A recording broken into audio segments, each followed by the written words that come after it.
Bonjour à tous, bienvenue sur Insomnie hors de mon lit. Je suis ravie de vous retrouver pour un nouvel épisode, un nouvel interview et j'ai le plaisir de recevoir Victor Segar aujourd'hui sur le podcast. Victor, bienvenue, je suis ravie qu'on puisse échanger aujourd'hui. C'est la première fois que tu viens sur le podcast et du coup on va prendre le temps de développer le sujet du jour qui est l'activité physique générique, le lien avec le sommeil. Et je vais pas en dire plus finalement, parce qu'on va partir en arborescence dans tout ça tous les deux. On en a parlé juste avant en préparant cet épisode. Et finalement, ça va être un petit peu la découverte, parce que je sais que vous êtes très nombreux et très nombreuses à me suivre sur le podcast et à vous poser des questions par rapport à votre activité sportive. Est-ce que c'est mieux de faire plus de sport? Est-ce que je dois en faire le matin, le soir? Est-ce que je devrais en faire moins? Enfin, ça, c'est parfois moi qui le dis en consultation. Attention, là, la quantité de sport par rapport à votre repos aujourd'hui, elle est peut-être un peu importante et on va en parler et on va expliquer pourquoi. Alors, Victor, tu vas nous parler de tout ça parce que toi, bah, c'est ton métier. Tu es coach sportif, mais pas que sur le mouvement, hein. Tu apportes énormément aussi de conseils sur l'hygiène de vie, sur l'alimentation, le bien-être, le mindset aussi, très très important. Et ce qui est extrêmement intéressant et qu'il faut souligner, c'est que tu fais pas ça que en ligne. J'ai même envie de dire que finalement, tu débutes toujours tout de suite, c'est tout nouveau. L'activité que tu fais en ligne, c'est que tu accompagnes les gens en présentiel parce que tu as ton propre studio, le studio Atlas, où eh bien, justement les gens peuvent venir s'entraîner en famille en plus et dans un cadre incroyable avec un jardin, permaculture, on est dans la nature, enfin le truc unique en France, ou en tout cas vous ne devez pas être très nombreux à faire ça. Et, euh, et j'aime beaucoup, beaucoup ton approche et je sais que tu vas pouvoir nous apporter beaucoup aujourd'hui. Donc bienvenue Victor, je te laisse te présenter en quelques mots et puis ensuite on démarre. Merci beaucoup Aurélie pour cette magnifique présentation. Merci pour ton invitation aussi. Je suis très content aujourd'hui de pouvoir parler du mouvement en lien avec le sommeil, en lien avec l'hygiène de vie au final, aller chercher un petit peu cette vision globale de comment on peut exprimer sa pleine santé. C'est des choses qui me fascinent, qui me passionnent réellement. Essayer de trouver les liens entre les différentes thématiques que l'on peut avoir au niveau de la science, au niveau du mental, au niveau du psychologique, du spirituel, enfin bref. Et du coup, je suis vraiment très content de pouvoir échanger avec toi là-dessus. Et tu m'as déjà très bien présenté, voire même très bien vendu, hein. Alors, moi, c'est Victor Segar. J'arrive sur ma trentaine. Je vais avoir 30 ans cette année. Et effectivement, je suis coach sportif. Donc, souvent, j'aime bien dire coach sportif parce que déjà, ça parle à tout le monde.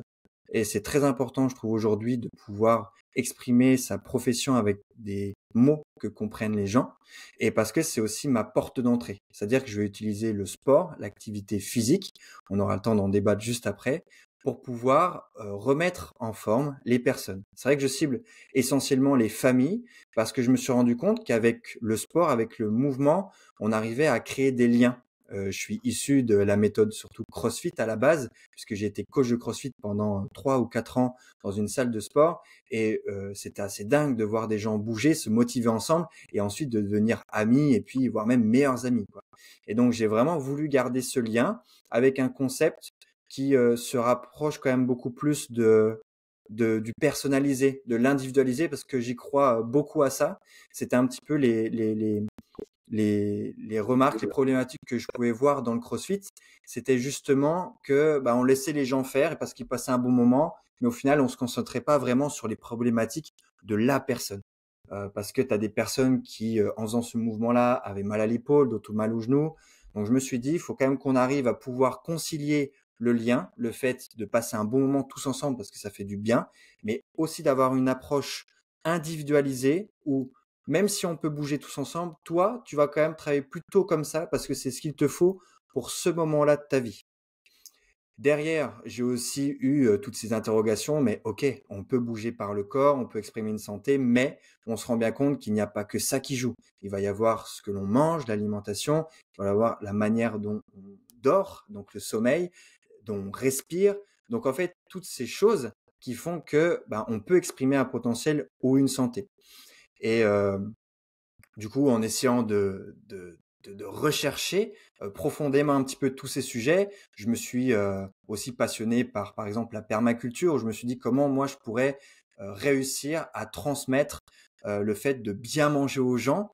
Et pour moi, c'est vrai que d'implémenter dans son environnement les choses qui font que ça crée du sens. Donc là, par exemple, pour la permaculture, bah, on peut voir les légumes pousser. Les gens, littéralement, quand ils sont en mouvement, quand ils se mettent en mouvement, ils voient bah, une tomate pousser de la graine jusqu'à la tomate. Et du coup, déjà, ils prennent conscience que ça prend du temps. Ils prennent conscience aussi, puisqu'après je leur fais goûter ben, toutes les saveurs qu'il y a derrière, le fait de manger vraiment des choses de qualité. Et donc, je suis vraiment dans cette philosophie de me dire que c'est l'environnement qui va te permettre aussi d'être en santé. Là où, des fois, on a un peu cette connotation un petit peu égoïste, hein, je me rends des guillemets derrière tout ça, que prendre soin de soi, bah, du coup, je pense qu'à moi. Alors que si, oui, dans un premier temps, je prends soin de moi, je gagne en énergie et qu'ensuite, j'essaie d'arranger, de moduler mon environnement, les deux réunis vont faire littéralement exprimer une meilleure santé. Donc voilà pour la petite intro de comment j'ai conçu mon studio de sport qui mêle du coup vraiment le schéma basique du mouvement, on va se renforcer, renforcement musculaire, perte de poids, à cette philosophie de avoir un environnement qui te permet aussi déjà d'être apaisé, d'être ressourcé. On n'est pas forcément dans une salle de sport où il y a du bruit, il y a des lumières, il y a tout un tas de choses comme ça. Et là, on est vraiment avec un expert, quelqu'un de compétent qui va être là pour t'écouter, qui va être là pour que tu avances, pour que tu progresses avec ta famille si tu en as envie et dans un cadre naturel. J'aime beaucoup tout ce que tu viens de présenter parce que ça correspond aussi à ce schéma très global, et tu l'as très bien dit, aux choses qui vont être transversales pour le bien-être d'un être humain. C'est-à-dire que moi, je parle de sommeil, toi, tu l'as dit, ta porte d'entrée, c'est le sport, mais c'est vrai que moi, en parlant de sommeil, je vais parler aussi, bien évidemment, d'alimentation, hein, je vais parler des émotions, je vais parler d'énormément de choses, c'est normal.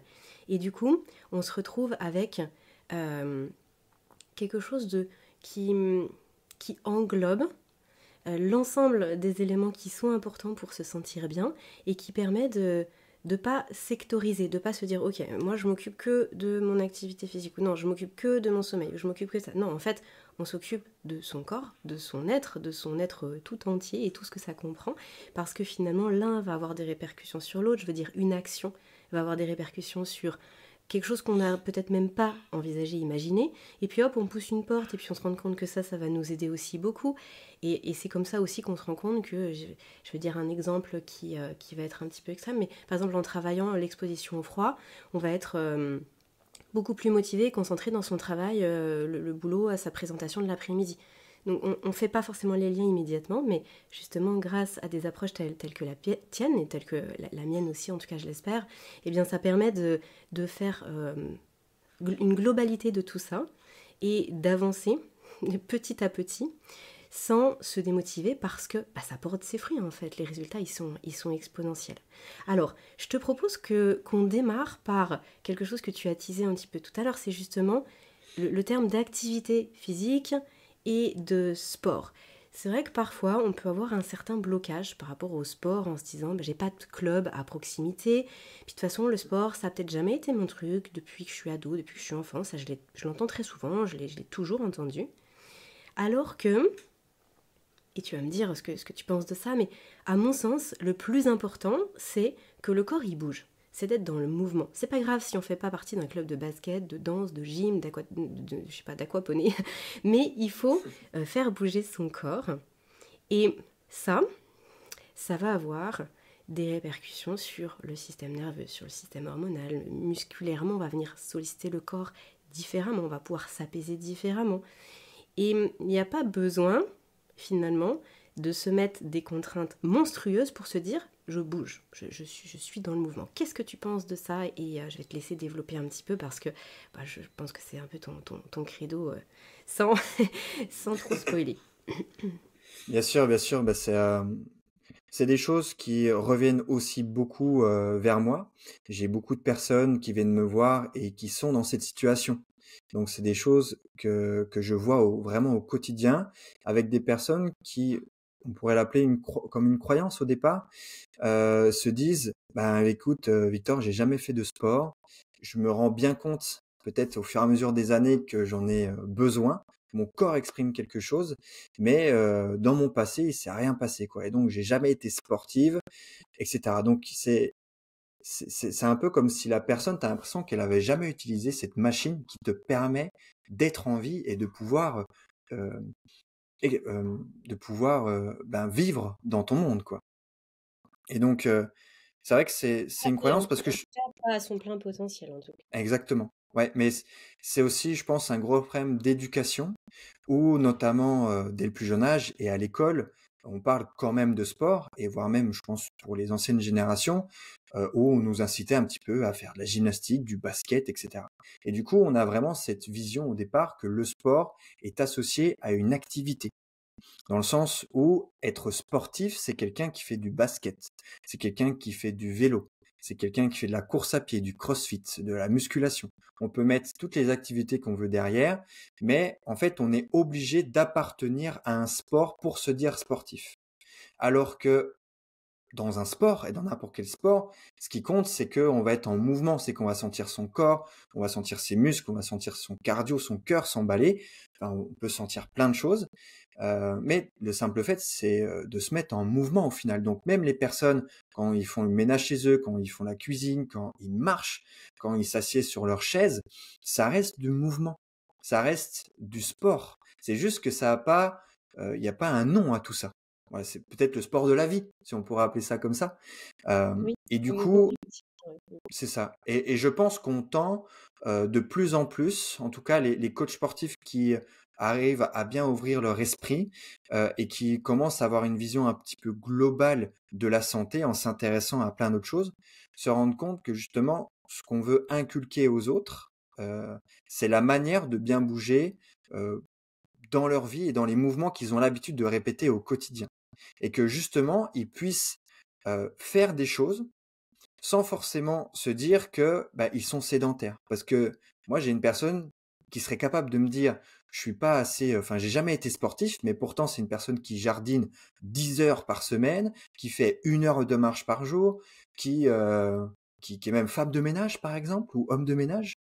Enfin voilà, ça veut dire que c'est des personnes, et ça je le dis très souvent, c'est que des fois les sportifs sont beaucoup plus sédentaires que certaines personnes qui des fois ont un boulot physique. On prend toutes les personnes qui travaillent dans le bâtiment, par exemple les peintres, les personnes qui font de la maçonnerie, c'est des personnes qui sont beaucoup plus en mouvement que des sportifs qui travaillent par exemple en bureau de 9 heures à 17 heures et qui font 3 séances de sport par semaine. Alors, c'est très bien. Dans les 2 cas, c'est nickel. Sauf que, ben, on a oublié que le sport, c'est simplement bouger. Et moi, c'est ce que j'essaye d'éduquer, en fait, un maximum les personnes qui viennent au studio. C'est que, non, en fait, ben, on va pas faire de basket, on va pas faire de course à pied. Au final, je leur donne des fois même pas le nom des exercices. Parce qu'on s'en fiche, en fait. Le but, c'est juste de ressentir le mouvement de ton corps. Et des personnes qui pensaient justement ne pas être sportifs ou sportives et qui avaient cette peur ou cette croyance-là, bah en fait, se cassent très rapidement parce que on n'est pas forcément dans l'idée d'être toujours aussi dans la métrique. Parce que la personne qui vont se dire, ouais, mais du coup, ça veut dire qu'on va faire 1 heure ou on doit faire peut-être 10 kilomètres en tant de temps, etc. Il n'y a pas la pression de tout ça. C'est juste de l'ordre du ressenti. Donc ça peut être un peu subtil au départ, ça peut être un peu, voilà, ça peut demander une certaine expertise, une certaine expérience avec son corps, mais le simple fait de passer à l'action et d'essayer de le faire, ça va créer des connexions nerveuses. Et là, on peut switcher un petit peu, si tu veux, sur le système nerveux, qui va permettre justement de, de pouvoir reprendre le contrôle de son corps. Parce que le fait de ne pas bouger suffisamment, d'être sédentaire, ça va faire que les connexions nerveuses, au fur et à mesure du temps, ne vont plus être établies pour les mouvements, en tout cas, dont on n'a plus l'habitude de faire. Parce Oui, et que, puis oh, ouais, non, vas-y, je vas-y, voulais je t'en juste prie. rebondir là sur ce que tu disais. Et effectivement, la connexion cerveau-muscle, elle est très importante. Elle se met en place bah, petit à petit dans la toute petite enfance. Mais après, finalement, elle peut se perdre. Et on a l'impression qu'on peut un peu vivre uniquement dans sa tête. Et finalement, c'est ce que tu illustrais tout à l'heure en disant on n'utilise pas cette machine qui est notre corps et qui nous permet de, Et forcément, si on est déconnecté de son propre corps, eh bien d'une certaine façon, en tout cas moi je l'ai eu ressenti comme ça, parce que toi Victor, tu me connais, j'ai fait appel à toi aussi par rapport à des programmes d'entraînement. Euh, c'est, j'ai eu des périodes où je faisais beaucoup d'activités physiques, et j'ai eu des périodes dans ma vie où j'en faisais plus du tout. Et ce que j'ai constaté, c'est qu'effectivement, quand on perd cette connexion avec son propre corps, c'est comme si on perdait une sorte de connexion avec les autres, avec son environnement. Et ça, il s'avère que c'est très stressant. Et donc c'est vrai que là, je voudrais quand même ouvrir une parenthèse, mais qu'on pourra développer un petit peu ensemble, parce que ça me semble assez essentiel, c'est que le stress, ce n'est pas simplement j'ai trop de travail dans ma journée, je me suis fait engueuler par mon patron, je me suis engueulée avec mon mari, ma femme, ou alors je me suis tordu la cheville. D'accord. Il n'y a pas que des choses qui vont être conscientes, ou en tout cas conscientisées et conscientisables. Il y a aussi certains stress qui vont être complètement, on va dire, ils sont plus vicieux, parce qu'en fait, ils sont cachés. Ça peut être des stress métaboliques, ça peut être au niveau physiologique, digestif. Et ça en fait partie, c'est le fait de ne pas se sentir bien dans son propre corps. Et du coup, dans l'aptitude de faire certaines choses du quotidien, de parfois dépendre de certaines personnes pour juste sortir son sac de course du coffre, faire quelque chose, d'être sans cesse amoindri dans ses mouvements. Et dans cette déconnexion, eh bien, on est déconnecté des autres. Et c'est vrai que j'aimerais beaucoup que tu puisses nous parler de ça, parce que quand on fait de l'activité physique, on va aussi produire certaines hormones, on va aussi être dans un état d'être qui va être complètement différent et qui va apporter un mindset différent que lorsqu'on est en sédentarité la plus complète. À la fois, il faut un certain mindset pour faire de l'activité physique, mais l'activité physique entretient un mindset qui va être plus puissant, plus confiant. On est beaucoup plus confiant lorsqu'on fait de l'activité physique que lorsqu'on ne fait strictement aucun mouvement. Bon, je te laisse la parole pour pas développer plus, mais c'est quelque chose qui me tient tellement à cœur, et que j'ai tellement pu constater la différence d'un point de vue global sur moi-même. Et pour en avoir discuté avec toi, je sais bien évidemment que je ne suis pas la seule, et mes clients, c'est exactement la même chose. Donc vraiment, lâche-toi, Victor, je sais que tu adores parler de ces choses-là, on t'écoute. Non, mais je bois tes paroles quand tu me dis tout ça, et je pense qu'aujourd'hui, il y a plus de secret. C'est peut-être qu'on ne veut pas en parler, mais même, je pense, les médecins, le corps scientifique, c'est très bien à quel point le corps est lié avec l'esprit, avec le mental, et que tout ce que on va interpréter dans notre cerveau va avoir une répercussion sur notre corps, et toutes les répercussions physiques qu'on va avoir sur notre corps va aussi avoir des répercussions mentales. Les deux sont intimement liés.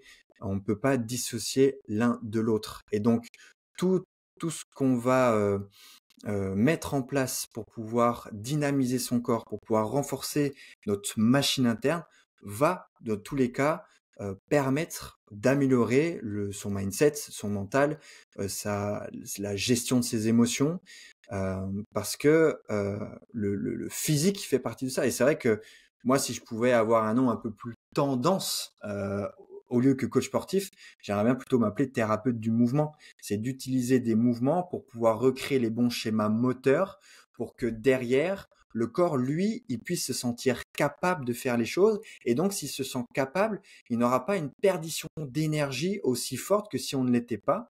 Il va pas avoir autant de frustration, il va pas autant subir les choses, qui va faire que il va devoir avoir encore plus de récupération pour pouvoir revivre peut-être cette expérience qui était dure, etc. Et c'est vraiment d'avoir une machine qui est capable, qui est adaptable de faire ce qui bon lui souhaite, et il y aura plus de barrières. C'est pour ça que on sait très bien que toutes les personnes qui ont été en surpoids, qui ont eu des problèmes ou qui étaient en sédentarité, une fois qu'ils reprennent le sport, la première chose qui ressort au niveau du mindset, c'est la confiance en soi. Parce qu'en fait, on se rend compte qu'on est capable de faire les choses. Et le fait de le ressentir par le corps, en plus, le mouvement, c'est souvent si on prend des sports assez tendances comme la course à pied, etc., c'est d'aller vers l'avant. En compte, d'aller vers l'avant, d'un point de vue physique, ça amène un message au cerveau pour lui dire qu'au final, c'est aussi quelque chose de psychologique. C'est qu'on va essayer de trouver des solutions à nos problèmes. Et on arrête de procrastiner, on arrête de se trouver des excuses pour rester dans son propre malheur. Ça, c'est une phrase que je répète tout le temps en ce moment. C'est vraiment, et en neurosciences, je pense que tout comme toi, je crois quand même on l'a appris ensemble, c'est que l'homme préfère rester dans son propre malheur plutôt que de changer par incertitude. Dans le sens où si pour lui ça lui fait peur, s'il va pas réussir à prédire parce qu'il n'a pas les capacités de pouvoir affronter les obstacles et du coup il va se faire beaucoup d'images et d'idées dans sa tête, eh bien ça va engendrer des stress et du coup d'éventuelles problématiques comme des problèmes de sommeil, des compensations alimentaires, à vouloir manger trop de sucre, boire plus de café que prévu, enfin bref, tout un cercle vicieux qui s'installe. Alors que si pour nous, c'est pas une barrière à l'entrée parce que physiquement j'ai les capacités de pouvoir le faire, c'est OK. Après, c'est vrai qu'on vit dans un monde où, par exemple, le télétravail est de plus en plus mis en avant, les réseaux sociaux sont de plus en plus présents, où la surcharge mentale est encore plus forte. Donc, au final, à l'époque, peut-être à nos ancêtres, un véritable danger, c'était un tigre, c'était un ours. Aujourd'hui, ça devient le mail que nous envoie le patron, ça devient le message de harcèlement qu'on reçoit sur Instagram. C'est plus le même danger, mais pour autant, le corps, lui, l'interprète de la même manière.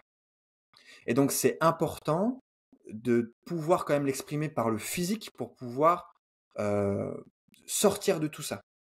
En plus, surtout, vu que c'est des choses assez distancielles qui s'offrent pas directement à nous, un ours, il est tangible, il est physique, quoi. Si tu te barres pas maintenant, là, ça va être compliqué. Par contre, si tu réponds pas à ton mail ou si tu réponds pas au message de harcèlement que tu viens subir, au lieu que ça trône dans ta terre, tu bloques le gars et c'est fini. Mais faut avoir la capacité, le courage et le mental de pouvoir faire ça. Mais tout ça, ça va passer pas que par le physique parce qu'au final, lui, ce message-là, même si c'est à l'autre bout de la planète, il va le voir comme si c'était un tigre en face de toi. Et donc, c'est très important que on travaille sur notre corps pour que notre corps puisse se sentir en capacité et en sécurité parce il sait qu'il a la capacité de pouvoir affronter ces obstacles-là. Et donc, ce sera beaucoup plus facile pour une personne qui fait du sport, par exemple, et qui a confiance en ses capacités de bloquer une personne qui nous harcèle que une personne qui prend pas soin d'elle, qui du coup c'est pas méchant tout ce que je dis là, mais se victimise par rapport à ça, qui doit obligatoirement dépendre des autres parce que plus en capacité. Et donc, c'est reprendre, mine de rien, ses responsabilités en main. C'est se dire, moi aussi, j'ai la capacité d'apporter quelque chose sur cette terre, pour ma vie, pour mon bonheur, pour mes passions, euh, pour ce qui est important pour moi. Ça peut être la famille, ça peut être une activité physique, comme moi j'ai trouvé la passion avec le sport. Ça peut être et c'est là où toi ce matin j'ai publié une petite story où j'étais en train de faire un bain froid et ce matin c'était bien froid parce qu'il a bien gelé, mais où les gens me demandent mais pourquoi tu fais toutes ces choses-là, Victor? À quoi ça sert? Je dis parce que le fait d'être vraiment dans l'inconfort, ça va déjà de un nous faire rendre compte que les problèmes qu'on a au quotidien sont pas des véritables problèmes, que du jour au lendemain, au final, quand on est dans un bain froid, tout s'évapore, que on arrive à renforcer son corps pour qu'il soit adaptable, ce qui fait que quand on fait un bain froid à 0 degré, quand tu sors dehors et qu'il fait 10 degrés, t'es pas obligé de sortir avec 8 doudounes, un bonnet, 4 paires de gants.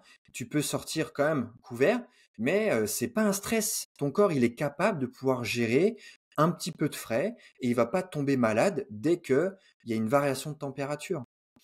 Et après, c'est parce que ça permet de prendre aussi ses responsabilités en main. Et pour moi, plus grande est la responsabilité que tu décides de prendre, plus grande sera derrière ta liberté. Ça va te permettre de te dire, je sais que j'ai le corps adaptable, je sais que j'ai les capacités, je sais que s'il y a un problème qui s'offre à moi, je serai là. Et du coup, il y a beaucoup moins de crainte, il y a beaucoup moins de peur, il y a beaucoup moins de stress. Et du coup, ça va nous permettre de l'affronter, ou voire même de l'éviter, d'avoir cette conscience de dire, je sais que ça peut arriver, je sais de quoi je suis capable, mais à tout moment, je peux prendre la décision qu'il faut en fait sur ce moment-là. Et ça, c'est des choses qui m'ont été en tout cas beaucoup apprises, bien sûr, avec le centre de l'Hormèse de Pierre Dufresne, qui parle de tout ça.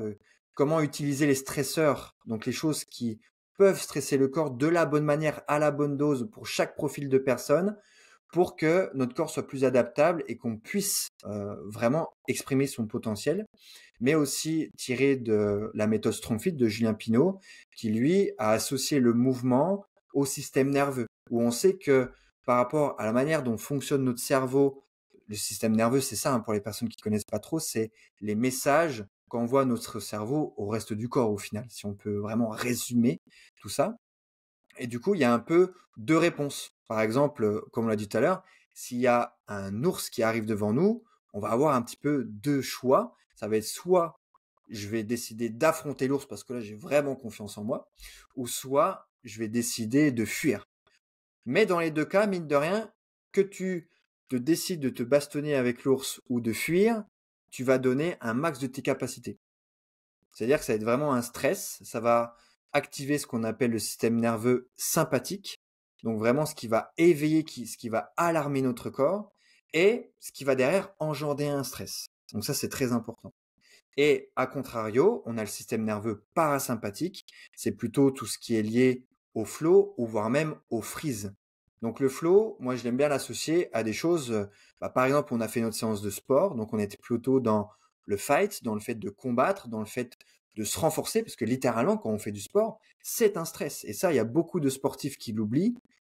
L'entraînement reste un stress, donc il faut déjà bien connaître son état initial de santé, de stress aussi, parce qu'il n'y a pas que le sport qui nous l'amène, pour se dire, bon, euh, il va falloir que, mine de rien, j'aille choquer mon corps avec une activité physique, mais obligatoirement derrière, je dois basculer sur le parasympathique, qui lui va être beaucoup plus sur le système de repos et qui va permettre de régénérer en fait tous les micro-traumas qu'on a pu faire à la salle de sport.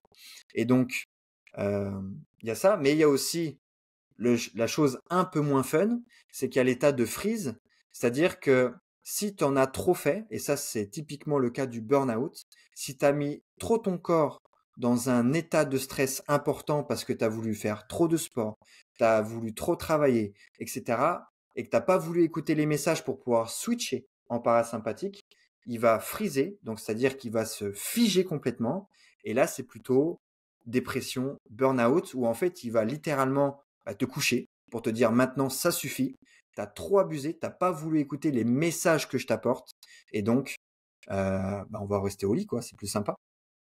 Donc je On suis va... parti un peu loin dans Non, le mais on sujet va en initial, reparler effectivement mais du trop. Effectivement, on va ouais. y revenir juste après. Mais avant ça, j'aimerais rebondir sur certaines choses que tu as évoquées.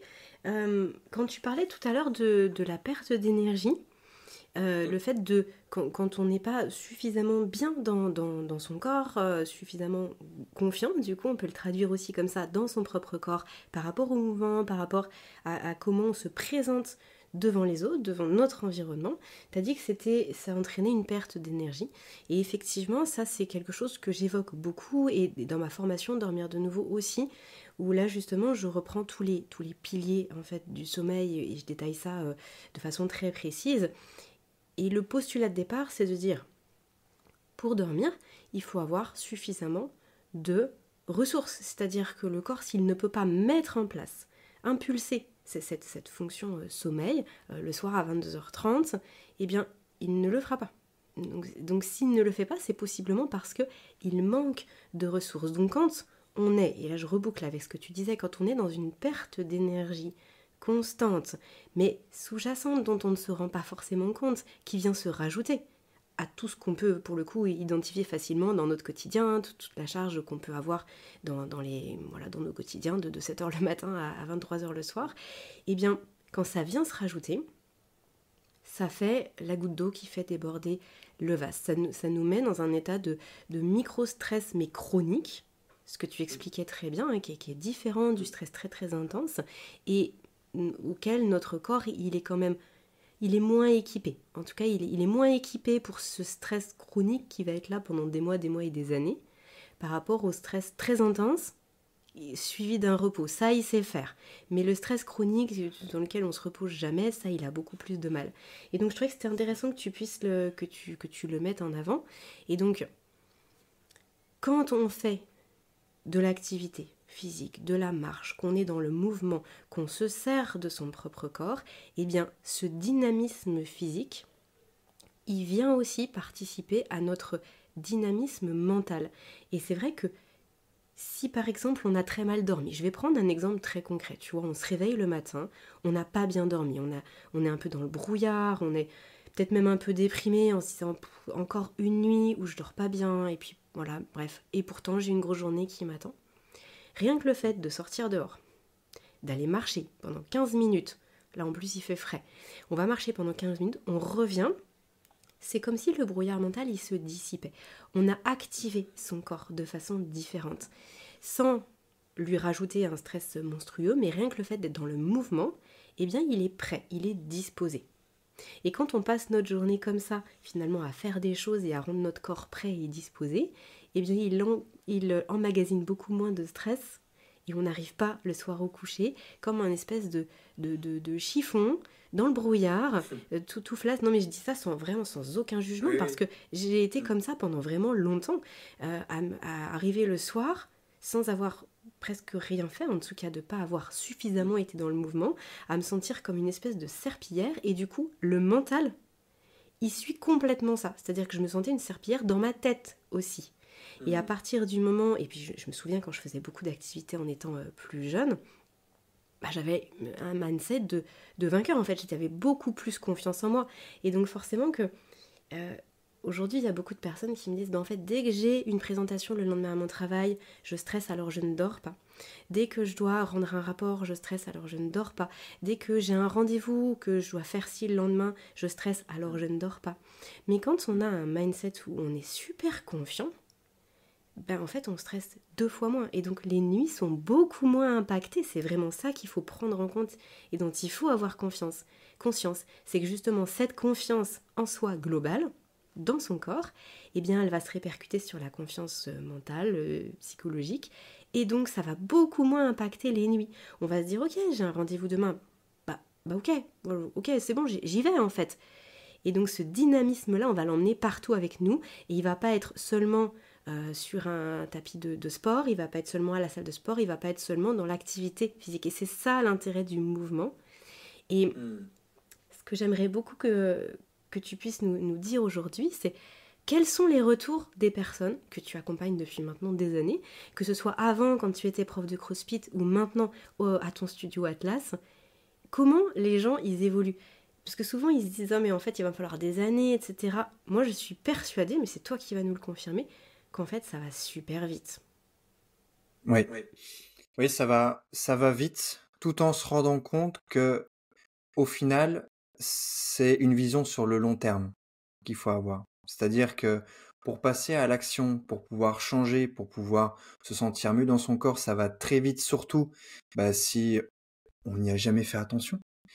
Mais très vite, les personnes se rendent compte que, mine de rien, le fait de ne pas y avoir fait attention pendant des années, oui, on se sent mieux directement, mais qu'il va falloir aussi des années pour vraiment retrouver tout le dynamisme nécessaire pour pouvoir être en pleine santé. Mais c'est par palier en fait, c'est ça que tu veux dire. C'est qu'on Ouais, on note un bon palier dès le départ, parce qu'on est dans une c'est ça. tendance, on surfe sur la vague en fait. Le corps il prend, il est content de ce qu'on lui amène. Et puis après, ça Oui, va être par palier. Mais il faut pas se dire au bout d'un mois, c'est bon, exactement. je suis arrivé, j'arrête. Parce que finalement, on va se retrouver comme on était Ouais, en fait. On n'est pas en train de ouais, capitaliser un truc, on fait pas un la stock plus grande de boîtes de difficulté, conserve. vraiment de faire comprendre aux gens le fun que c'est d'exprimer son corps. Parce que même si au début ils ont des résultats, au bout d'un moment, et même les sportifs le savent bien, après eux ils ont ouais, ils veulent peut-être aller chercher plus loin et ils aiment un peu plus ça, c'est que c'est pas tous les jours facile. Au bout d'un moment, utiliser son corps, vu qu'on a été quand même déconnecté pendant un certain moment de celui-ci, on se rend compte de l'effort quand même qu'il faut fournir au quotidien pour pouvoir bouger. Alors c'est là où il faut trouver la bonne dose pour chaque personne, pour se dire on n'est pas obligé de devenir sportif de haut niveau pour pouvoir être en forme, mais ça peut être simplement en faisant de la marche, en faisant du vélo, en faisant des activités avec sa famille. Le jeu fonctionne très bien, par exemple. D'essayer par exemple le dimanche, au lieu de rester tous enfermés, on va jouer à la pétanque, on va jouer au molki, des choses qui sont bien connues aujourd'hui et qui nous permettent aussi simplement d'être dehors. Donc pour répondre à ta question, on a quand même beaucoup de personnes qui sont très motivées dès le départ et qui changent bien dès le départ, mais se rendent vite compte qu'il va falloir quand même qu'ils bougent tous les jours. Parce que des fois, et surtout avec aujourd'hui, je pense, les réseaux sociaux, on nous vend le fait qu'en faisant ce programme de 12 semaines, ce sera réglé, ça va aller. Donc, c'est pour ça qu'il y a eu une très grosse tendance et mode avec tous les régimes qui étaient hyper stricts, les programmes d'entraînement qui étaient hyper intenses, etc. Parce qu'en fait, ça permettait aux gens de résoudre leurs problèmes en 3 mois. Mais sauf qu'ils se rendent compte que 2, 3 ans plus tard, ben en fait, ils reviennent sur le même schéma. Donc, soit ils décident de se remettre dans cette même discipline pendant 3 mois, mais au bout d'un moment, ça va faire stop. Et en fait, moi, j'ai plutôt cette idée de se dire, on va y aller bien au début, mais après, c'est important que tu aies cette philosophie de te dire que le mouvement, c'est ton allié. C'est pas forcément quelque chose de difficile, quelque chose de dur à chaque fois. Ce sera pas toujours tout beau, tout rose, ça c'est sûr, mais c'est de privilégier des activités que tu aimes faire.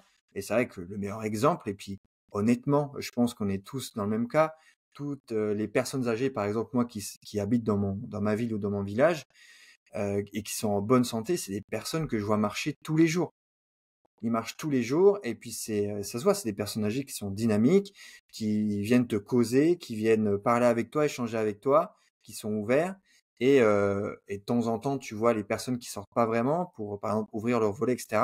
Tu te dis, ben ouais, c'est sûr que elle reste enfermée parce que elle vit peut-être par peur, par crainte, et parce qu'elle se sent pas capable. Et c'est dommage. Alors que on pourrait trouver des choses assez simples à mettre en place, mais c'est vrai que c'est se dire qu'il va falloir bouger tout le temps. Et on en arrive à un stade, et ça peut paraître des fois même absurde pour certaines personnes, mais ou voire même d'aller marcher dehors, ça devient compliqué. Mmh. Et Oui, et ça voilà. c'est vraiment très, très stressant parce qu'on est vraiment des êtres de mouvement, on est designé pour le Oui, mouvement, oui. hein. Le cerveau, il s'est développé autour du mouvement et pour le mouvement. Et ça, il faut pas l'oublier. Donc forcément, à partir du moment où on met le corps dans une sorte de camisole euh, enfin, mentale, en fait, où volontairement on ne bouge plus son corps et on est comme ça un peu recroquevillé sur soi-même, c'est un stress permanent. Et puis, il y a aussi cet aspect en termes de posture, tu parlais du télétravail tout à l'heure, et c'est vrai qu'il y a de plus en plus de télétravail. Même si on n'est pas en télétravail, on passe quand même beaucoup, beaucoup de temps assis. Donc en visio ou assis toute la journée sur un fauteuil. Le soir, on rentre, on s'assied sur son canapé, on s'assied à table pour manger, on est tout le temps assis. On Donc il pourra en faut aussi. parler si tu vas un peu après, mais il y a aussi des alternatives pour ça. Ouais, bah oui, je veux bien qu'on en discute.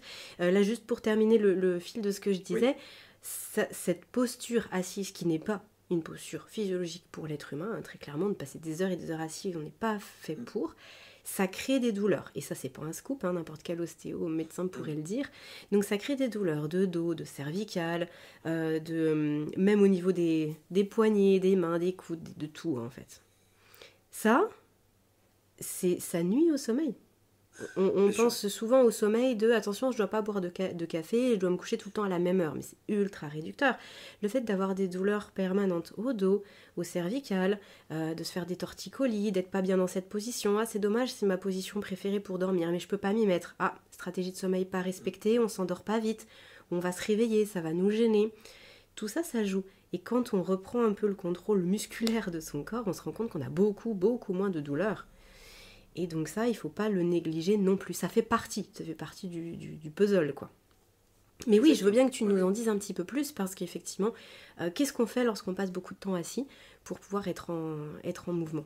Oui, oui, bah, tu vois, j'ai ouvert une branche aussi où j'interviens dans des entreprises, notamment où j'essaye d'inculquer beaucoup comment réussir à mieux gérer son stress. Ça passe bien entendu par le mouvement. Et pour en venir un petit peu au sommet avant de te donner les deux, trois petites techniques ou conseils, c'est que pour moi, réussir à vulgariser aux gens et de le transmettre le plus simplement possible, c'est ce qui va permettre, je pense, de pouvoir donner des actions concrètes aux autres. Et le sommeil, il sert tout simplement, tu en parleras largement mieux que moi, mais à récupérer. C'est vraiment, on va dire, sa fonction première, en tout cas, dont les gens comprennent ça. Les gens, ils comprennent que quand tu dors, bah, tu es quand même mieux le lendemain parce que tu as récupéré. Mais pour pouvoir récupérer, il faut aussi avoir vidé la batterie de ton téléphone, enfin la batterie.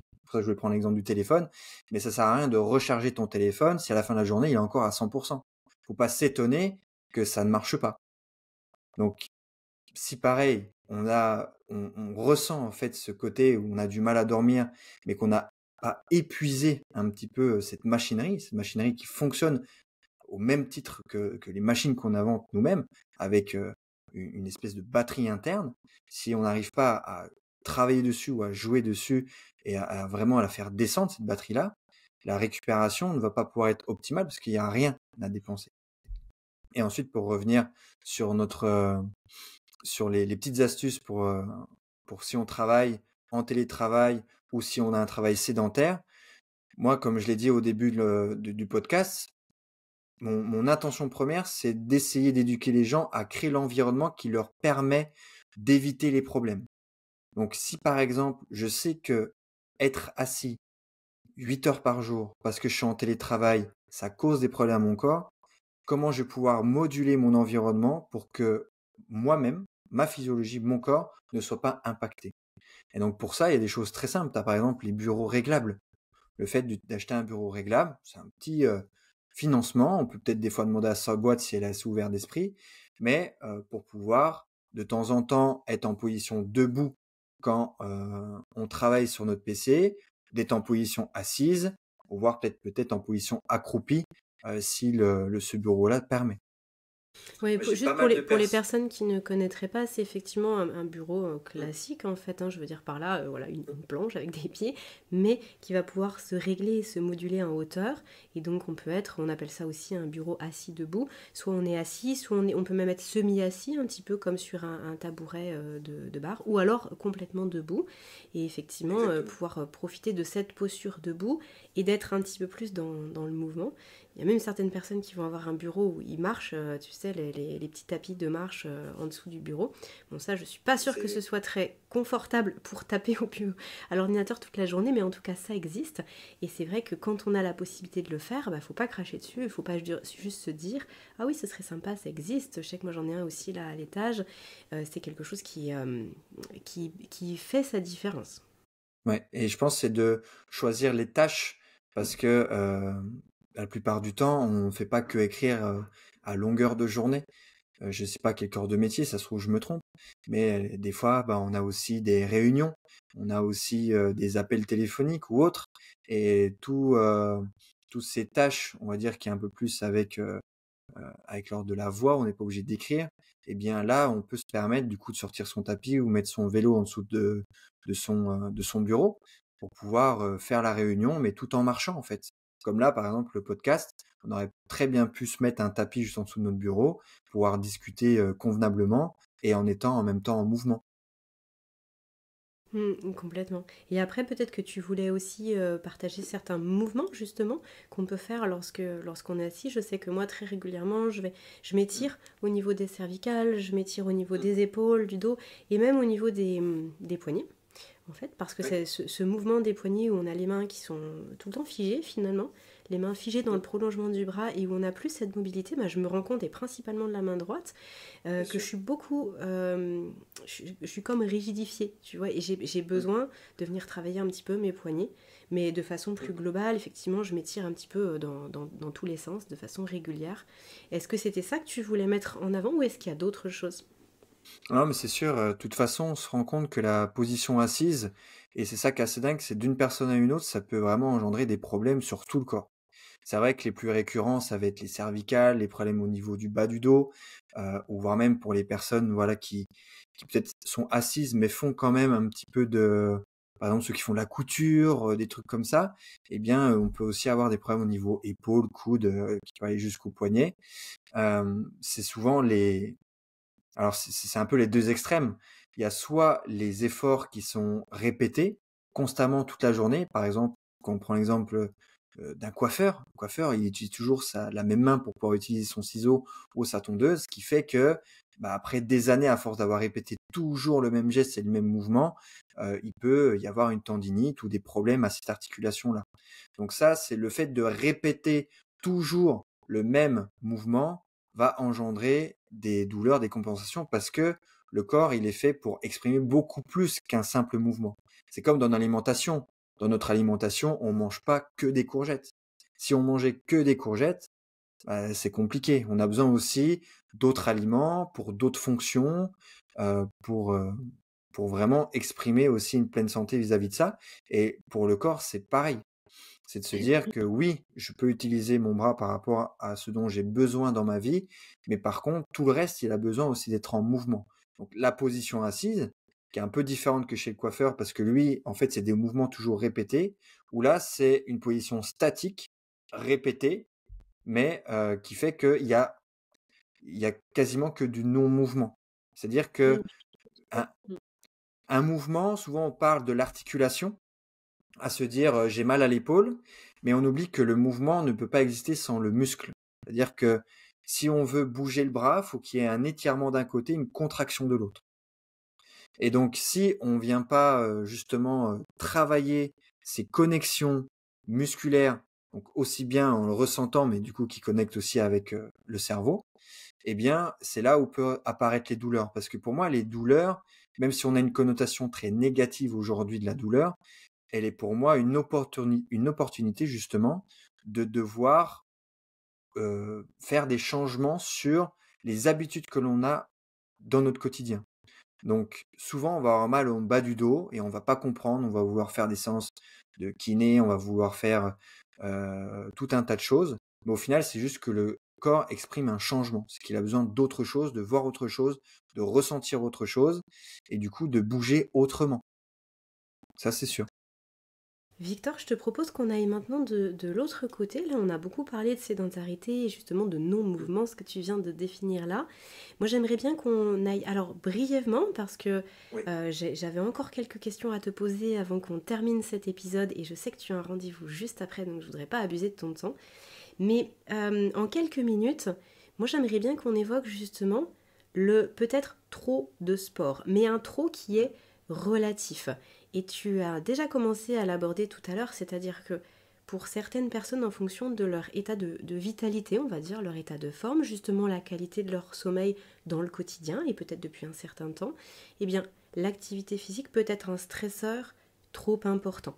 Et là, pour le coup, à l'inverse, ça pourrait nécessiter d'aller vers moins d'intensité ou moins de fréquence ou moins de longueur d'entraînement pour que le corps puisse arrêter de trop puiser dans ses ressources, récupérer, et puis pouvoir repartir mieux.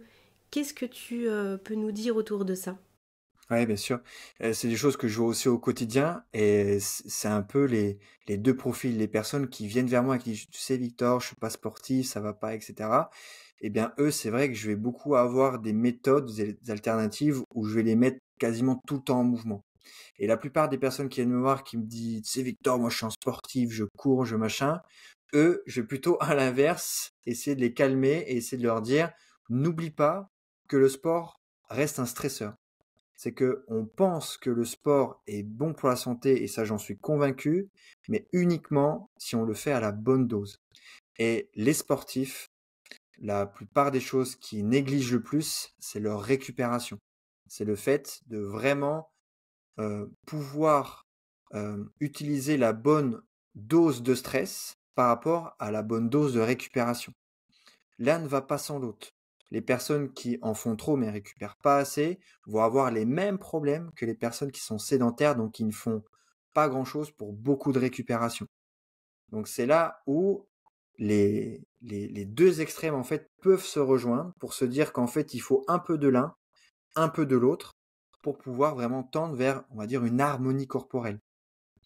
Et ça, oui, Mm. ça, c'est les sportifs parce que, bah, de toute façon, on sait très bien aujourd'hui que le sport, par rapport à tout ce que ça sécrète, ça peut devenir une espèce de drogue, une bonne drogue, hein, une drogue positive.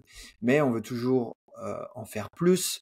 Et en plus, on a tout cet aspect de compétition qui nous amène à vouloir, des fois, soulever plus que le voisin, aller courir un peu plus vite que l'autre et du coup, de tomber un peu dans le piège du plus égale mieux, alors que le mieux, c'est tout simplement le faire aussi avec plus d'intention. C'est là où, des fois, je vois des personnes et quand j'étais en CrossFit, qui est quand même des méthodes qui fait qu'on alterne entre différentes pratiques avec beaucoup d'intensité, des personnes qui arrivaient à s'entraîner pendant 2 heures comme ça. C'est-à-dire qu'ils allaient courir à fond, après ils revenaient, ils soulevaient le plus lourd possible, ils revenaient, ils faisaient des tractions et ça pendant 2 heures parce que au final, ils n'allaient pas avec intention, réellement se connecter en profondeur avec le mouvement et avec l'intensité demandée. C'est qu'en fait, eux, ils auraient pu mettre certainement plus lourd, courir encore plus vite et le faire en fait avec beaucoup plus d'âme, de cœur et de tripes. Tu dois vraiment se dire, Bien sûr. «Là, j'y vais» et donc c'est là où on confond quantité et qualité aussi. C'est-à-dire qu'il y a des personnes qui performent mieux. Aujourd'hui, on sait bien, il y a un peu 2 types de profils. Les personnes qui s'entraînent souvent, mais pendant 2 heures, etc. Et des gens qui s'entraînent, euh, qui utilisent plutôt la fréquence, mais la qualité. C'est-à-dire qu'ils préfèrent s'entraîner 15 minutes par jour, mais 15 minutes où on est vraiment focus, concentré, où on a l'intention de faire le meilleur mouvement possible, l'étirement le plus beau possible. Et mine de rien, on se rend compte que les personnes là ont beaucoup moins de douleur parce qu'ils arrivent mieux à jauger et à travailler en qualité sur le stress qu'ils fournissent par rapport à l'activité physique que les personnes qui en font tout le temps trop et qui sont plus dans la quantité.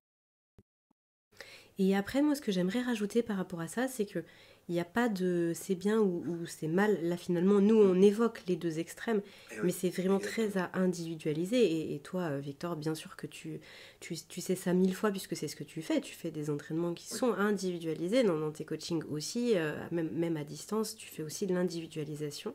Parce que finalement, il n'y a pas un entraînement qui serait trop ou qui serait pas assez, ça dépend Mm, vraiment de la personne. mm. Et moi, ce sur quoi j'insiste vraiment par rapport au sommeil et à la capacité du corps ensuite de pouvoir redescendre, se reposer, ben, on va dire ce sont deux choses. C'est le fait d'apporter suffisamment de ressources pour compenser ce qu'on fait. Ok, on veut en faire beaucoup. Ok, on adore ça, c'est notre passion, etc. Mais alors, il faut apporter suffisamment de ressources derrière, ce qui n'est pas tout le temps le cas. Et les ressources, ça va être du coup le repos, peut-être une sieste, mais ça va être aussi beaucoup de soleil, beaucoup de vitamine D, ça va être dans l'assiette, qu'est-ce Une que je bonne mets? Est-ce alimentation. que je suis sûre que mon alimentation, elle est nickel, elle est rigoureuse parce que sans ça, là, je m'épuise. Et la deuxième chose, ça va être l'horaire. Effectivement, d'aller s'entraîner de 20 h à 22 h, bah pour le sommeil, c'est un petit peu la cata. Parce que là, le corps n'a pas le temps de redescendre. Il est haut en température, haut en vigilance, haut en hormones de l'éveil. Et du coup, ça prend du temps derrière. Donc si on s'attend à mettre le bouton off à 22h15 parce qu'on a fini à 22 h, on se met un petit peu le doigt dans l'œil. Est-ce que tu voudrais conclure là-dessus, Victor, pour cet épisode? Ouais, ouais, c'est pour moi, c'est là où c'est important de bien choisir en fonction de ce que ça va impacter ou que ça va travailler sur le système nerveux. Tout ça parce que tu vois, par exemple, faire du sport de 20 h à 22 h, pour moi, c'est totalement faisable et accessible si on décide de choisir la pratique qui va être bonne par rapport à cette tranche horaire-là. Et vu comme on a défini le sport comme le simple fait d'être en mouvement, donc par exemple de faire des étirements avant d'aller se coucher, où on ressent juste son corps, on essaie d'être connecté, ça reste pour moi du sport en fait. Le sport n'est pas que associé à Complètement, oui. Oui. transpirer, devoir se dépasser, etc. C'est juste le simple fait d'être connecté avec soi, de ressentir son corps, qui passe soit par une contraction musculaire, soit par un étirement, soit par même la respiration, c'est du mouvement, la respiration. C'est le ventre qui se gonfle, c'est les côtes, c'est la poitrine. Et tout ça, ça reste du mouvement. Donc, on peut vraiment, en fait, aller chercher la discipline que l'on souhaite euh, et qui corrèle notamment avec l'état qu'on a envie d'aller chercher. Si c'est plutôt un état de flow, un état d'apaisement, par exemple, parce que je veux bien m'endormir le soir, je vais aller chercher du mouvement qui m'amène vers le flow des trucs, même par exemple, il y a plein de gens qui dorment très bien après avoir dansé. Parce que la danse, c'est quelque chose où on calcule pas, où on ressent, on est en communion avec l'autre. Voilà, c'est magnifique. Et du coup, les personnes, après avoir dansé toute une soirée, ils dorment très très bien. Et à contrario, il faut choisir après, dans les moments où il faut dynamiser son corps, des choses où, ok, on y va, quoi. On les dynamise, on fait des burpees, on fait des pompes, on fait des trucs. Et je pense que d'aller chercher ces deux extrêmes, encore une fois, comme on l'a dit, tant vers l'harmonie, il faut juste tester. Et c'est pour ça que même nous, thérapeutes ou coachs qui essayons d'aiguiller les gens vers le bon choix, c'est important quand même de les laisser faire leurs propres erreurs. De se dire, t'as voulu mettre trop d'intensité. Moi, des fois, je leur dis, vas-y, fais. Et après, on en débat. Et après, des fois, ils me disent, oui, mais Victor, tu aurais pu me prévenir. Je dis, mais t'as besoin de le ressentir. Si tu le ressens pas, c'est comme un enfant. Si un enfant, il tombe pas du vélo, il apprendra pas à faire du vélo. Ou en tout cas, il n'arrivera pas à comprendre que tomber du vélo, ça peut faire mal. Donc, il faut que je puisse quand même faire attention à ce que je fais. Et donc là, c'est pareil. Si des fois, il y a des gens, je les laisse des fois un peu, c'est peut-être un peu bizarre de dire ça comme ça, mais je les laisse des fois un peu se cramer, avec quand même la bonne mentalité derrière, la bienveillance qui va avec, pour, pour que je leur fasse comprendre. Tu sais, depuis le début, je te dis que faire trop de sport, ça peut te faire, ça peut te blesser, ça peut faire que tu dormes mal, ça peut faire que tu pars en dépression, en burn-out. T'as pas voulu m'écouter, donc je t'ai laissé, comme un enfant, expérimenter. Et la plupart des gens, une fois qu'ils comprennent ça et qu'ils disent, ah ouais, en fait, j'ai compris ce que tu as voulu me dire parce que je l'ai ressenti au fond de moi. Il n'y a pas mieux que le fait de ressentir. Eh bien, Oui, ils vont c'est de l'ancrer. Ils vont trouver l'ancrer. ses limites, en fait. De Exactement. trouver ses limites dans l'expérimentation, et puis c'est C'est comme ça. ça que... Et c'est à nous, coach, pour qu'il aille chercher ses limites, qu'il fasse ses propres erreurs, mais pas non plus trop pour que ça ait des conséquences trop C'est pas importantes. dommageable. Moi, je suis avec toi. Voilà, Il y a des exactement. choses qu'il faut expérimenter. Il y a des choses qu'il vaut mieux pas y Ouais, aller. Pour certaines choses, il faut pouvoir expérimenter. Et c'est vrai que bien sûr. dans ce que tu dis, c'est très vrai aussi, dans le sens où moi, je le constate assez régulièrement. C'est-à-dire que certaines personnes vont me dire, bah moi, je fais par exemple ma séance de pilates le soir à telle Ouais. heure, mais en fait, ça me va très bien. Pourquoi? Parce que cette personne-là, par exemple, elle va passer un bon moment avec ses amis.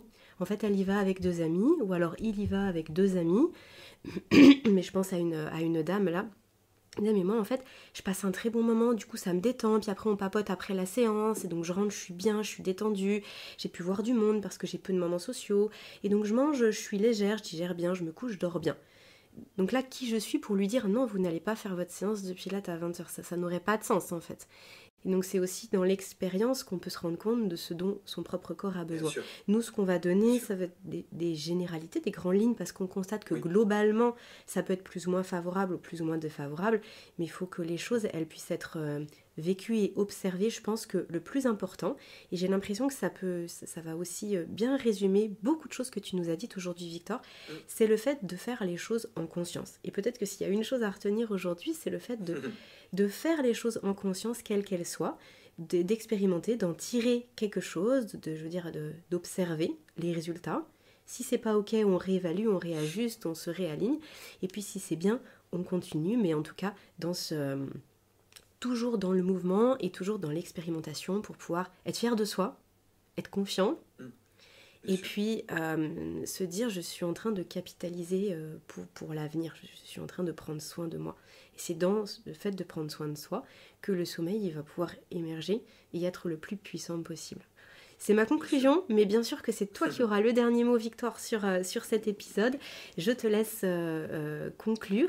Et puis, bien, nous parler aussi en quelques mots dans cette conclusion de la plateforme en ligne que tu as lancée. Oui, c'est vrai. Parce que pour les gens pour qui ton discours parle à 300% et qui peuvent être très frustrés de ne pas être à côté de ton studio Atlas, ils seront ravis de te retrouver en ligne. Parce qu'en plus, tu proposes là des séances que toi tu filmes. Enfin, c'est pas du blabla, quoi. Vraiment, on est dans le concret. Et puis, on est aussi dans la diversité des entraînements, etc. Tu vas nous en dire quelques mots. Oui, bien sûr. Je te remercie déjà pour ce merveilleux échange. Et s'il y a un message, bien sûr, que je peux transmettre aux gens, c'est de bouger, de passer à l'action, de sortir dehors, de vraiment se mettre en mouvement, sans forcément essayer d'aller chercher quelque chose derrière. Le simple fait de faire suffit. Et c'est pour ça que j'ai voulu d'ailleurs créer ma plateforme en ligne. C'est que je voulais vraiment téléporter le studio et tout ce qu'on y amène, tout ce que j'apporte chez les gens, pour qu'il puisse y avoir bien sûr cette mise en mouvement, cette action qui va permettre de ressentir par le corps, et puis aussi, on va dire, ce petit débrief où il y a toutes les réflexions qui vont arriver derrière, et on va du coup pouvoir échanger là-dessus, on va pouvoir vraiment échanger sur des sujets qui, dès qu'on passe par le corps, nous amènent à des questionnements ou une introspection qui va nous nous permet de vouloir en apprendre un peu plus sur soi-même et c'est ça que j'aime beaucoup, notamment, comme tu l'as dit, en essayant d'apporter, vraiment des séances où on sera en live, où on sera en direct. Victor, on se retrouve après une petite coupure. On a eu un petit souci technique, mais on va pouvoir terminer ensemble cet épisode. Et ce sont les dernières minutes là de cet épisode qui me paraissent très très importantes, surtout au regard de tout ce que tu nous as partagé jusqu'à maintenant, parce que pour les personnes qui ont accroché avec ton discours et pour qui ça résonne, il faut qu'elles puissent savoir où te retrouver et puis comment profiter éventuellement, si c'est leur souhait, d'un accompagnement ou en tout cas de plus de contenu autour de l'activité physique et du mouvement. Et tu proposes pas mal de contenu. Alors, on l'a dit, t'en proposes en présentiel, mais t'en proposes aussi sur les réseaux. Et là, tout Mmh. récemment, puisqu'on enregistre en janvier 2025, eh bien, tu viens de lancer ta plateforme en ligne. Alors, en quoi ça consiste? À qui ça s'adresse? Qu'est-ce qu'on va y trouver? Bref, dis-nous tout. Exactement, c'est vrai que la première partie de mon projet, c'était de créer un lieu pour que je puisse, accueillir. Moi, ma cible, c'est essentiellement les familles parce que j'aime créer ce lien entre les personnes pour qu'ils puissent être, coachés et accompagnés, notamment avec ma porte d'entrée qui est moi le mouvement, pour qu'ils puissent, se remettre en forme, perdre les kilos, qu'ils ont envie de perdre et cetera et donc j'ai beaucoup de retours, hyper positifs bien sûr de tout ce que je propose et beaucoup de personnes qui me suivent un petit peu, on va dire, bah, en France et qui aimeraient bien avoir ce genre de studio juste à côté de chez eux.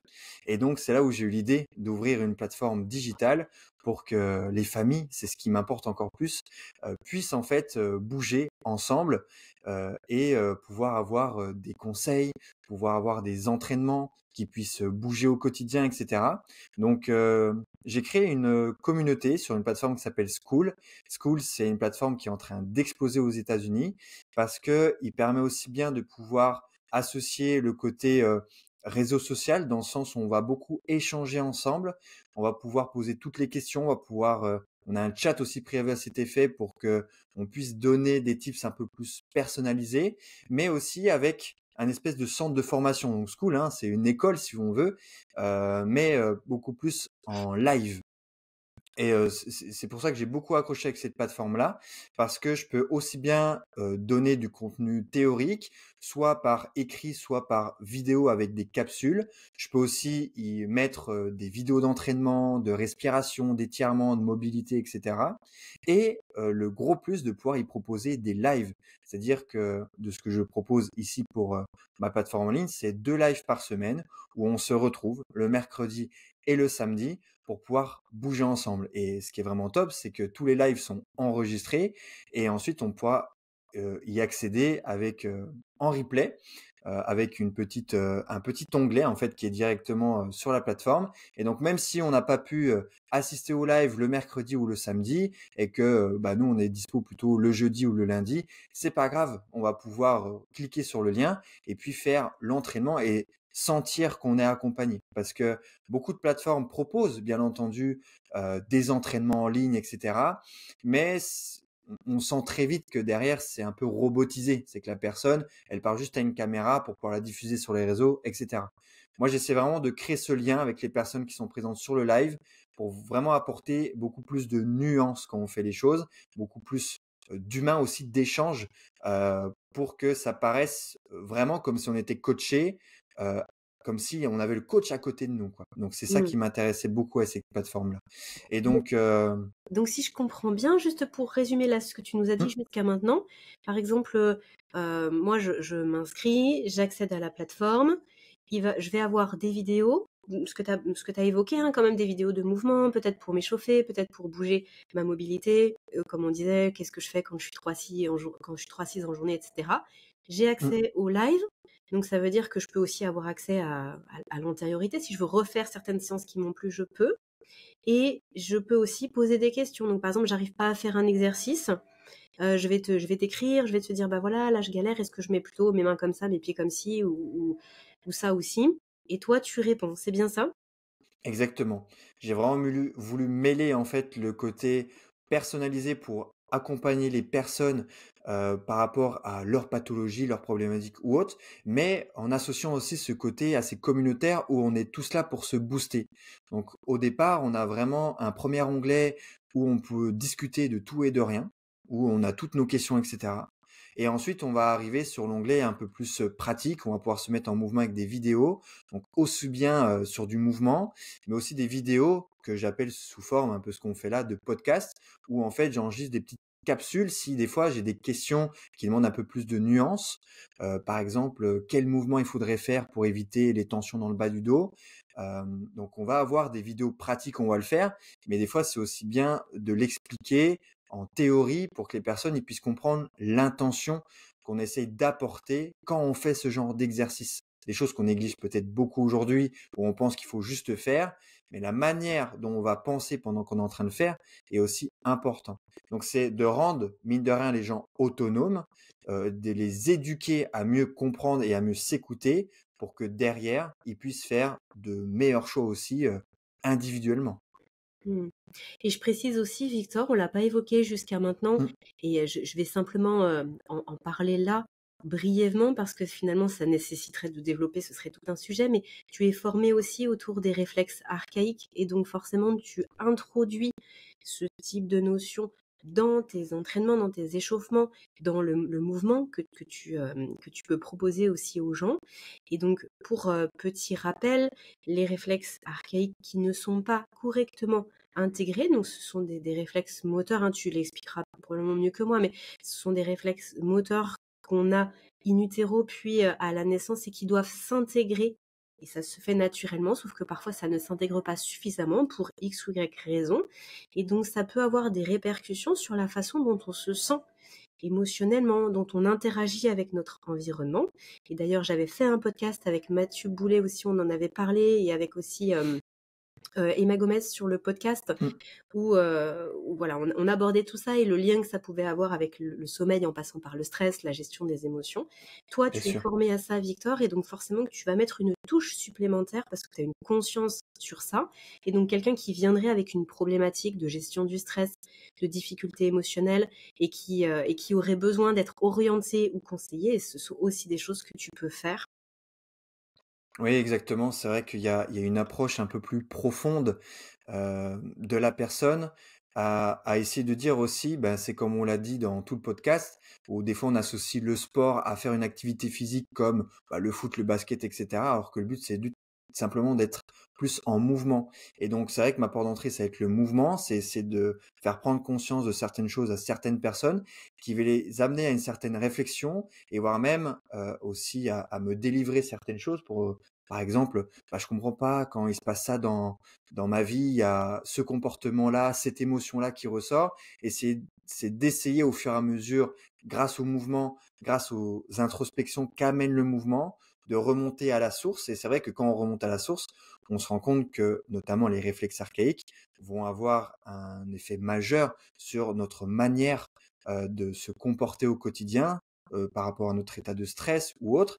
Et donc progressivement, on va venir, je vais venir en tout cas éduquer les personnes à essayer de voir si il y a des choses qu'il faut corriger de manière un peu plus profonde. Et tout ça, ça va de toute façon s'enrichir sur la plateforme au fur et à mesure du temps. Où moi, en fait, en fait, ça va être la plateforme où moi, en fait, je vais délivrer aux gens ce que je sais. Voilà, ce que je sais, je vous le mets. C'est ma façon de penser. C'est peut-être pas la vérité, mais par rapport à mon expérience, les centaines de personnes que j'ai coachées, les dizaines de formations que j'ai faites, aujourd'hui, j'en conclus ça. Et donc, si ça peut vous aider, si ça peut vous aiguiller, si on peut aller chercher un peu plus loin que ce qu'on pense faire, comme par exemple pour le sport, c'est juste faire du renforcement musculaire, au final, même avec le renforcement musculaire, qui est déjà une très belle porte d'entrée, ça peut nous amener à d'autres branches et à d'autres compréhensions qu'on n'avait pas forcément avant. Ouais, bien sûr. C'est vraiment très intéressant et puis comme tu le dis, de toute façon, ce sont des petites pierres qui sont sur le chemin, en fait, des petites balises qu'on met, sur Mmh, lesquelles on va pouvoir, s'accrocher, rebondir. Parfois, ça nous parlera pas à un moment donné, puis on y reviendra 6 mois ou 1 an bien après sûr, et ça, c'est toujours exactement. content. Mais cet éveil de conscience, hein, finalement, elle passe par: «Ah OK, je sais que ça existe». En fait, on peut pas Mmh. changer tant qu'on sait pas que les choses existent.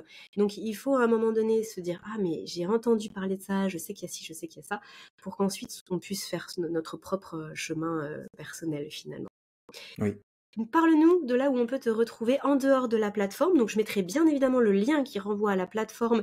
Tu fais un mois de test, un mois d'essai, Victor, sur cette plateforme. Comment ça se passe pour l'abonnement? C'est un abonnement avec un engagement? Comment ça se passe? Alors c'est bien, c'est qu'il y a aussi pas mal de liberté. Il y a aussi pas mal, mine de rien aussi, de travers derrière cette plateforme à proposer les lives, les vidéos, etc. Donc pour l'ouverture de la communauté, je propose de la rejoindre pour 29 € par mois, mais avec la possibilité d'avoir une semaine gratuite. Donc c'est-à-dire que pendant une semaine, on va pouvoir tester la plateforme, on va pouvoir assister au live, voir si on arrive à pouvoir intégrer tout ça dans notre emploi du temps, si on arrive à motiver aussi toute la famille éventuellement pour le faire. Enfin voilà, c'est une petite semaine gratuite où les personnes vont pouvoir se familiariser avec, voir si tout ce que je dis là c'est réellement vrai et derrière tout ça, si c'est ok, eh bien l'abonnement va pouvoir commencer. L'abonnement il est sans engagement, donc si jamais on va arrêter au bout de un mois, un an, 3 ans, c'est possible. Donc il y a vraiment beaucoup de liberté par rapport à ça et donc comme j'ai dit, c'est à 29 € par mois, c'est l'offre de lancement et il risque d'augmenter sur les prochaines semaines. Mmh. Bien sûr, comme c'est, souvent le cas et ça s'entend tout Oui. à fait. Puis après tu favorises et on va dire, tu récompenses les personnes qui te font confiance et qui permettent que ça démarre, donc je Mmh, trouve que c'est vraiment super. Et donc à part exactement. cette plateforme, où est-ce qu'on peut te retrouver? Tu es sur Instagram, tu es sur YouTube, voilà. Qu'est-ce que tu fais? Où est-ce que tu es? C'est vrai que j'ai un peu tout testé, mais mine de rien, là où je me sens le mieux ou ce que je préfère, c'est Instagram. Donc je suis sur la page de Atlas Studio Coaching, qui peut-être va bientôt s'appeler Atlas Fitness Coaching parce que il y a une plateforme qui s'ouvre, il y a le studio, donc c'est en train en fait un petit peu avec la spécialité de base qui était le studio de s'élargir. Donc ça peut être l'un des deux, peut-être que si vous allez chercher pour le moment, mais dans tous les cas beaucoup plus sur Instagram, là où je suis présent. C'est vrai que je suis aussi maintenant assez présent sur LinkedIn parce que j'ai une branche où j'interviens en entreprise. C'est minoritaire pour moi parce que je fais qu'une intervention par mois, mais ça me booste bien. Petite histoire personnelle puisque mon père était entrepreneur, il avait 3 restaurants et suite à certainement une mauvaise hygiène de vie, une mauvaise gestion de stress, il est tombé gravement malade et du coup a perdu sa boîte et je l'ai vu en fait être très triste par rapport à tout ça. Et donc moi ça m'a toujours boosté, moi qui ai compris que la santé permettait d'avoir l'énergie, certainement la santé pour pouvoir rendre plus prospère son entreprise. Eh bien ça me tient à cœur de faire quelques interventions en entreprise pour pouvoir intervenir sur la thématique de la gestion du stress en lien avec des techniques de bien-être. Et donc sur LinkedIn, je parle essentiellement que de ça, que de la gestion de stress en entreprise parce que c'est le réseau social, je trouve aussi beaucoup des entreprises Ah oui. et je trouvais que c'était le meilleur moyen. Et donc sur Instagram, c'est beaucoup plus le côté monsieur et madame tout le monde et sur LinkedIn, beaucoup plus les entreprises. Merci Victor. On a passé, un super moment ensemble et je trouve que c'était très adapté pour démarrer cette année. J'espère que ça vous aura, vous aussi qui nous écoutez ou qui nous regardez sur YouTube, j'espère que ça vous aura boosté, que ça vous aura envie soit de tenir vos bonnes résolutions autour de l'activité physique, soit peut-être de démarrer, un petit peu plus de mouvement et Victor peut être là pour vous accompagner dans tous les cas. Vous verrez le changement et l'amélioration que ça peut faire au niveau de votre sommeil et de votre bien-être. Victor, merci. Je te souhaite une bonne continuation et puis plein de réussite pour tes projets parce que je sais que tu en as beaucoup. À bientôt. Merci beaucoup Aurélie. Merci pour ton invitation.